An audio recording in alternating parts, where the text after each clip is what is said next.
hewan dan juga potongan-potongan tubuh manusia. Jadi potongan tubuh tidak ada yang utuh. Kami memang fokus hanya mencari, saat ini tugaskan adalah potongan-potongan tubuh. Jadi apa yang bisa kita cari kita ambil. Sepanjang jalan itu kita ambil. Karena waktu kita cuma 15 menit di kedalaman 30, jadi secepat-cepatnya lah supaya bisa ngambil. Nah waktu saya ngambil beberapa potongan tubuh itu di bawah, itu udah bercampur semuanya. Begitu saya masukkan ke kantong, kemudian saya naik ke atas.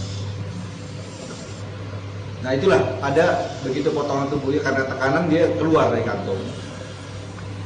Nah baru terdengar suara-suara